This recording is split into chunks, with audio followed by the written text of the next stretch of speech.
Hey everyone, and welcome back to Behind the Spacebar, why you should create a connected stage. Behind the Spacebar is a podcast for playback techs, music directors, musicians, really anyone performing on stage with Ableton Live. Each week we take a topic and discuss something that's going to help you use Ableton on stage, help you use tracks on stage, or maybe even help advance your career. A couple episodes ago, we talked about how to get started with consulting and training in Ableton Live. We've got a few things coming up that kind of tie into that, but whatever it is, it's all to help you do your job a little easier. Today is a super fun episode. This is something that I love talking about, and in reality, I haven't talked a lot about it on the YouTube channel yet, because when I launched, I kind of have a specific focus for every single day. If you didn't know this, I release a new video tutorial every single day on the YouTube channel, new podcast on Monday, new podcast on Thursdays, but then every other day is a tutorial. And in those 7 days, I haven't devoted a specific day to the connected stage. And the connected stage is this concept I came up with in 2019. And I started teaching a class both just online called The Connected Stage, and then a class called Ableton Live in the Connected Stage. And it was this concept and idea of using Ableton Live as kind of master control, as this central command center that then sends commands to your lights, to your video, to your guitar pedals, to your Nord, to your soundboard even, to control and change presets to keep everything in sync. And so that's something that heading into the summer and heading into the fall, I'm going to be talking a whole lot more about. And in fact, I'm kind of contemplating, I don't want to commit to this yet because it's foolish, because it takes so much work to already create 7 videos every single week, as I'm almost tempted to on either Monday or Thursday say, okay, I'm going to do a podcast, and then I'm also going to do a tutorial. So I have yet to commit to that. I probably shouldn't, because I shouldn't be doing 9 videos a week. It's just ridiculous. It's a lot as it is, but that's something I'm contemplating. Maybe I'll kill one of these, or, devote it to the connected stage at some point. But anyway, regardless, I thought this would be a good start, a good refresher back to this. This is one of the things that I'm kind of known for in the Ableton community. Again, we talked in that Should You Become an Ableton Live Certified Trainer episode, we talked about in the Getting Started with Consulting and Training with Ableton Live Consulting and Training. We talked about the importance of having a niche. For me, I got started Ableton running tracks in a worship context, and then it expanded to Ableton running tracks just kind of in general is my expertise and my focus. But in about 2012, or maybe 2011, 2012, I started using Ableton Live as what I call master control, and started creating this concept of the connected stage, and this idea of Ableton Live kind of, again, is master control to control different things. And this started in a church context, which I think makes a lot of sense, because you're limited on budget, you're limited on volunteers, on resources. You can use one laptop to control your entire production. Lights, lyrics, video, gear, pedals, all sorts of things, soundboards even.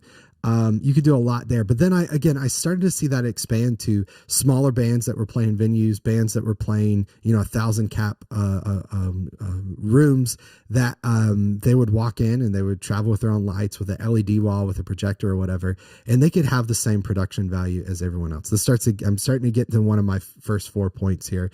But the connected stage is just really a concept that's exciting, that I particularly am excited about, and particularly in the context of using Ableton Live to create the connected stage. So for today's podcast, I've got 4 reasons why I think you should create a connected stage. I'm going to try to run through these pretty quickly. I'd love to hear in your comments. I'd love, if you're watching on YouTube in particular, where you can comment, or on the site, leave a comment to let me know, 1, are you doing any of these? Are you controlling anything, creating a connected stage? And then 2, let me know, what's the biggest benefit to you? What's the biggest reason for you to create a connected stage? It may not be one of these 4 points. I want to hear from you what you think it is. Okay, let's get to it. Number 1, reason why you should create a connected stage. You can have the same capabilities. You can have the same level of production that the big kids have, right? So you go see a show that's traveling, fills a giant stadium up. They have tons of tractor trailers full of gear. They have 100 people that are going to pull LED walls out and lights and set up this giant stage. Well, you can have the same level of production that those folks have with spending about half the amount of money. Now, granted, I'm not saying you can have a giant LED wall that spans the stage that they have and spend half the amount of money, although you probably could. LED walls have gotten a lot cheaper. But what I mean is, you can walk into a venue, and a 1,000 seat, 500 seat venue, And you can have your tracks in sync with your video, with your lights. You could do the same things that those folks are on the road doing at about half the price. You could do the same exact thing. You could still have a production that's perfectly in sync, that's together without a massive amount of budget. And number two, reason why I think you should create a connected stage, you can have a well-produced production without an additional person. So what I mean by that is you can sit with your band in rehearsal and grab a lighting board, grab a lighting software, and pre-program all your lights so that your hits, your lighting cues are perfectly in time with your music, and they help to create this motion. I always say production is not meant to be noticed or seen, it's meant to be felt. Right. And it's just this idea, if you go to a really good show, you don't want to notice, wow, look at what those lights are doing. Now, sometimes it is about big and it's about over the top and grand. But most of the time we want to use lights. We want to use video to supplement, to really drive home the point emotionally that we're trying to make with our content. And when you have a connected stage experience where Ableton Live is controlling your video server, Ableton Live is playing back video in Resolume Arena, Ableton Live is playing back video in QLab, whatever it is, ProPresenter, whatever software you're using, hardware you're using, you could do all of that without having an additional person on stage. You don't have to travel with a lighting designer if you can spend time together as a band designing lights in rehearsals and then go on the road with the same lights, with the same lighting console or software, and you can have that. The other beauty of this that ties into this number three is you could do the work once and you're done. And again, what I mean by that is you could say, okay, we're going to go on the road with a Grand MA3. We're going to rent it. These are the lights we're going to have. They're going to be consistent every show. You can, in rehearsals, sit and program and set all your cues. Then you can use Ableton Live to control your console, either using MIDI. A lot of the time with lights and with video, you're using LTC or SMPTE or MTC, which is the MIDI flavor of SMPTE. And you can use that to control your lights. And again, you can do the work once.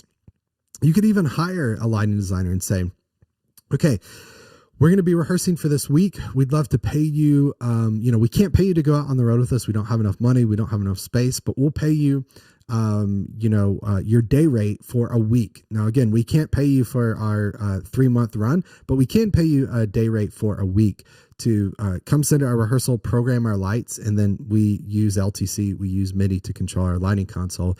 And again, the beauty of this is you do the work once, and then it's done. As long as you have that same lighting console, your lights are still addressed at the same DMX channels, then you've done the work once and you're done. The fourth reason, and again, I only got 4 reasons for this episode, so we're almost done here, that you should create a connected stage that allows you to focus on the performance. And what I mean by that is, yes, we can control lights, we can control lyrics, we can control video, those sorts of things. But imagine if you're a piano player and a vocalist.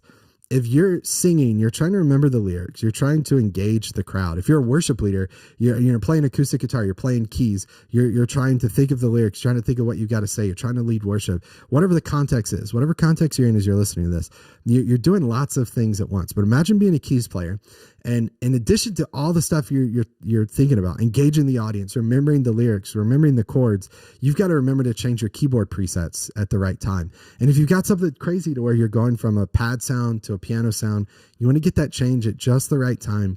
Imagine if you were able to just focus on the performance and just step up to the keyboard and put your hands down on the keys and know at all times it's the right preset.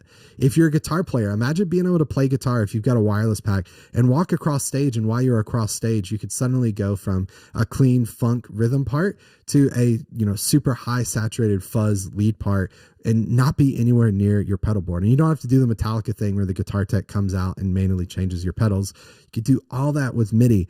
You could do all that by creating a connected stage. So using a connected stage allows you to focus on the performance. Yes, it allows you to sync up your lights, your lyrics, your video, your production elements, but also allows you to stay focused on the performance. Even a small thing, this was a huge thing to me as a guitar player. As someone who played guitar, played rhythm and switched from acoustic and electric, typically at the end of a song and have to switch to the other one.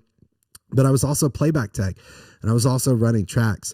It was huge for me to have a MIDI clock and tempo being sent to my delay pedal so that I never had to tap tempo again. I just literally would pick up my guitar, I would turn on my delay and start playing, and I know it's perfectly in time. I don't have to think about, I've got to measure to tap 1, 2, 3, 4 to get in time. It's going to be in time, right? Now, whether I play in time or the rest of the band plays in time with the click is a different story. But you should create a connected stage, one, because you can have the same capabilities that the big kids have with half the budget, right? Which is great. Two, you can have a well-produced production without an additional person. Again, hire that person. Hire the person you wish you could take on the road, but you just can't afford for a week. Have them come in and program your lights, because number three, you could do the work once and it's done. You could spend a week-long rehearsal programming your video switcher, your lighting cues, your video cues, and go travel with a consistent show every single night without having an additional person there. And then four, you can focus on the performance. What I mean by that is you can stay in the moment. You could just put your hands on the keys and be confident that it's the right presets.